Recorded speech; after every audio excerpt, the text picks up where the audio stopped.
That would be great, because we can't have anything like buzzing, vibrating, ringing, that kind of stuff. So this will take at least a couple hours to do the polygraph, just because it's a real structured type of interview process. I have to go through a bunch of things with you. You're going to get the same polygraph that I gave someone last week. So it's very structured, and we go, in order and that kind of stuff. And you're going to know the wording to all of the questions I'm going to ask you on the test before we even take the polygraph. So don't. A lot of people come in here and they think, oh, they're just going to, attach all these components to me and then just start asking me random questions that I've never heard before, and of course I'm going to react to that.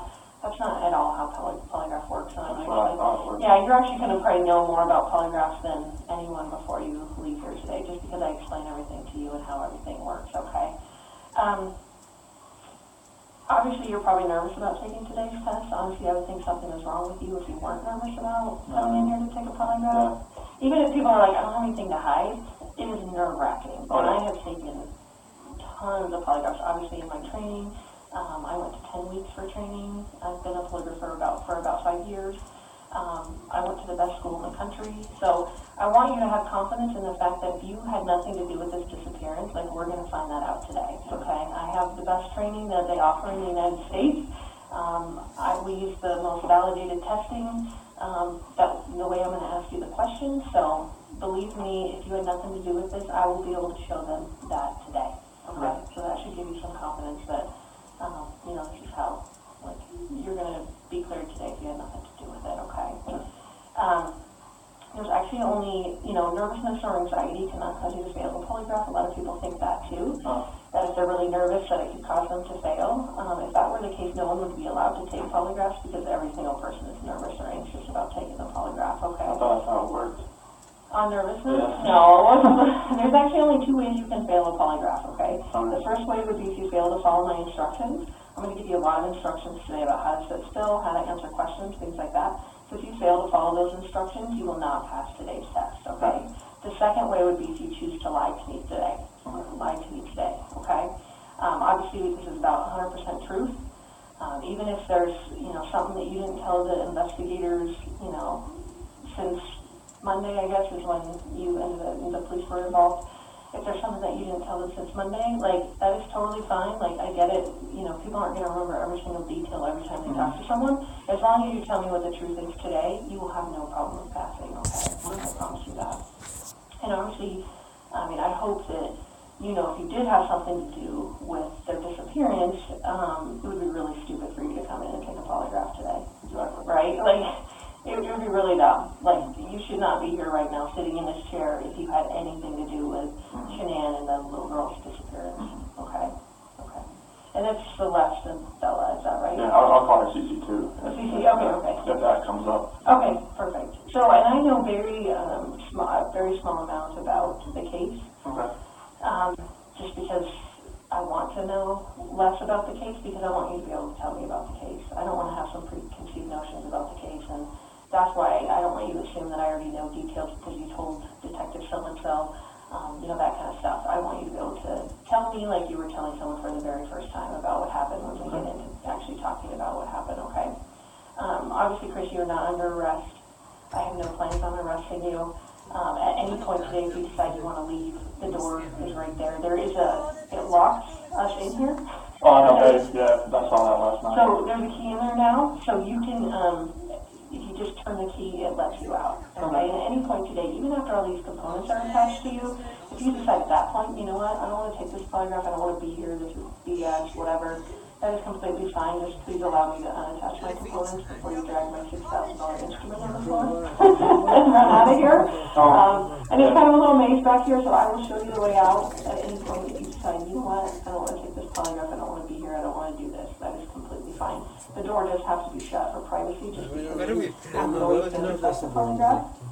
And I will read you your rights today, and that's just because the polygraph components are pretty restrictive. They go around your chest and stuff, and you may feel at some point that you're not free to leave, but like I said before, at any point I will unattach all the components and show you the way out if you decide, even in the middle of the polygraph, if you don't want to continue to take it, okay?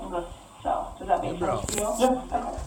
So I'm going to give you kind of a roadmap of where we're going to go today, just so you know what to expect and that kind of stuff. polygraph, okay? So we're gonna first start by going over a rights and consent form, and that's that Miranda rights form. I'm sure you've heard of it. You know, you hear it on TV shows constantly. Most kids can recite their Miranda rights.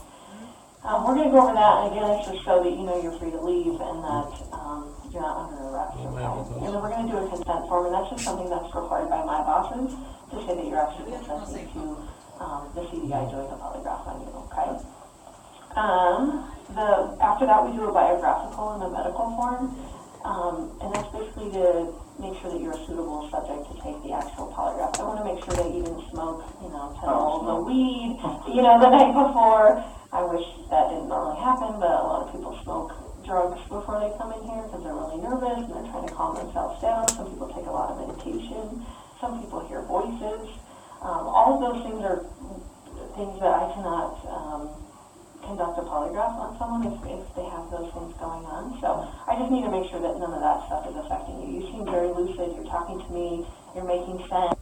You're not jittery. You're not moving around, that kind of stuff. So I don't think we're going to have any issues, but I want to vet all of that out and just kind of, make sure that you have enough sleep and you're not, obviously no one's getting a lot of sleep, probably since Monday, but just so we can talk about all of that, okay? Sure. And then after that, we're going to discuss the issue of why you're here. Okay, I want to know everything you know, and again, I don't want you to assume that I already know something.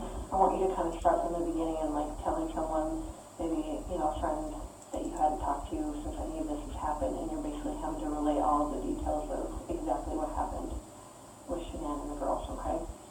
And then after that, we're actually going to take a bathroom break. I'm going to let you take a break. You can use the bathroom, get something to drink. That water there is for you if you need that at any point today. And then you're going to come back in here. I'm going to explain to you how and why the polygraph works. Again, you're probably going to know more about polygraph than you even care to know before you leave here. I'm going to explain how it works, and then we're going to go over the questions that are going to be on the test. And like I said before, you're going to know the words to every single question, so it's not that, and we're going to discuss that even before we even take the polygraph, like what those questions mean, and just so you are completely clear in your mind when Tammy asked me this question, this is exactly what she means, this is exactly what she's asking, and this is the answer that I have for that question. So we're going to go over those. I let you practice answering them like 2 or 3 times, and then we'll go through them repeatedly if you need me to go over them 4 or 5 times, just, before we actually take the test. I'm more than happy to do that too. I want you very comfortable with the questions and that you know what they mean and how you're going to answer them, okay? After that, we're going to go, we're actually going to do a practice test, and again, that just lets me know that you're a suitable subject to take the actual polygraph, and then after that, we actually get into the actual testing. So that's why it takes a long time, is because there is a pretty big process that goes along with it. Okay. Yeah. So did you, you're not working today, right? No. Do you have a date that you're going back to work? Not at the moment. No. How long have you worked for Anadarko? January 2015. So, About 3.5 years, almost. yeah.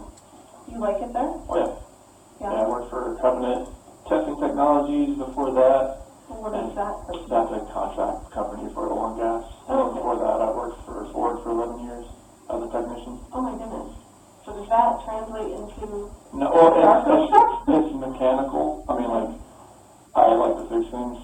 And when I moved out here, I worked on my Ford. Okay. And I moved up pretty fast there, but I hit that kind of plateau, that kind of just I couldn't do it, got stagnant. Mm-hmm. And I was having this carpal tunnel syndrome, both my hands, and it was bad. I was doing this all day, it was bad.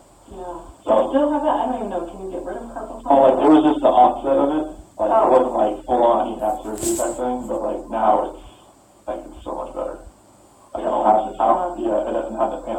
There's a lot of mechanical things you do in oil and gas, but it's not as repetitive as the car industry is. So are you, excuse my language, are you a worker bee or are you a boss guy? A little bit of both. Okay. I'm Your hands dirty too? Oh yeah. Oh yeah. Yeah, I'm a field coordinator right now for the area. I have 6 route operators and 2 rover operators. So that's what I'm kind of just over them right now, and we kind of game plan, we look on the computer on our they'll summary screen and kind of go from there to see what kind of problems we might have throughout the day. Sure. And just kind of like, oh, this is what we need to do. You go here, there. Okay. So everybody's doing kind of the middle part of the day, and everybody needs help, and try to get everybody checked out by like 3:30 or something like that. Oh, that's nice. But you go to work pretty early. Yeah, we start for like 6:30, somewhere around there. So.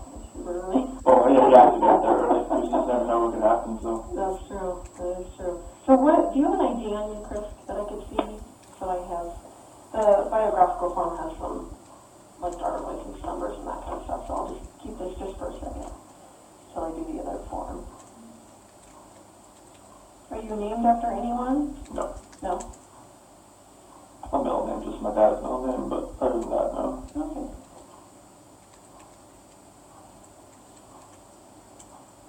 If I mispronounce your wife's name, please like correct me. Just think of shenanigans. Oh, I like that. Okay, I got it. That's the way she tells people. Does her family call her Shanann?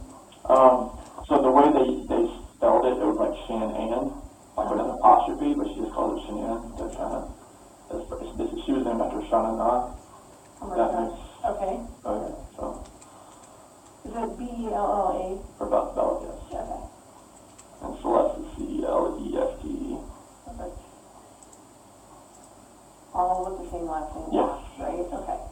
So, Chris, this is that advisement and rights form. This just says that Agent Tammy Lee, she's I'm an agent with the Colorado Bureau of Investigation, and I wish to talk to you about obviously the disappearance of Shanann, Bella, and Celeste Watts, okay?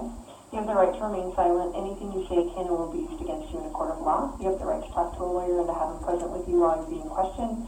If you cannot afford to hire a lawyer, one will be appointed to represent you before any questioning if you wish.